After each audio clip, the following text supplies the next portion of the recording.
So what I disagree with Durianrider with, um, it's about no fab challenge. So I pretty much agree with Durianrider about 99% of the things.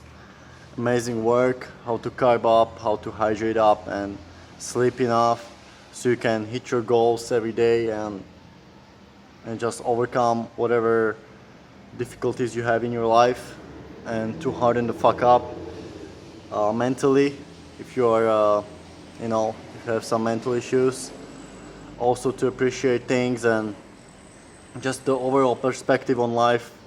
I really value in him and I look up to him in all those aspects. However, when it comes to nofap, I think it's a little bit wrong, especially for people who are addicted to porn. It's not as simple as just to masturbate, because it always leads to watching porn afterwards. Yeah, so if you're a porn addict, it's not as simple.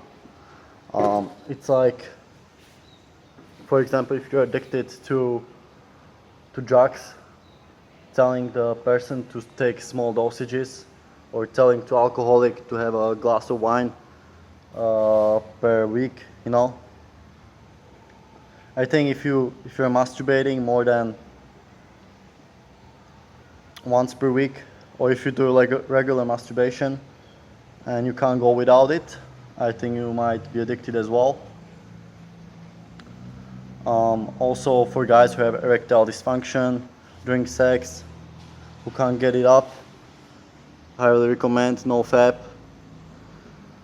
And just overall mental value, I'm more confident and can enjoy the reality more, but that also comes with just not being addicted to porn and sex in general.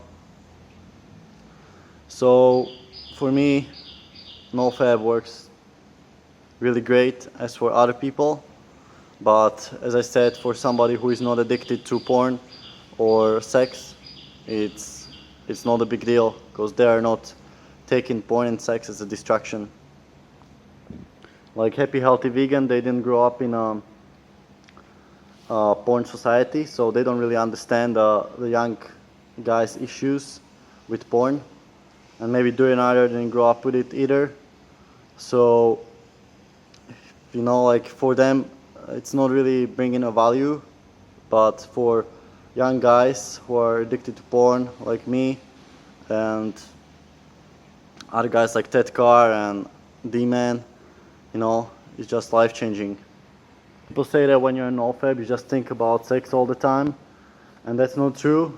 Of course, like in your first week or second week, you're gonna think a lot because your brain pathways are connected to getting pleasure from sex and masturbation, but over time you get pleasure from real things and not something you see on the screen.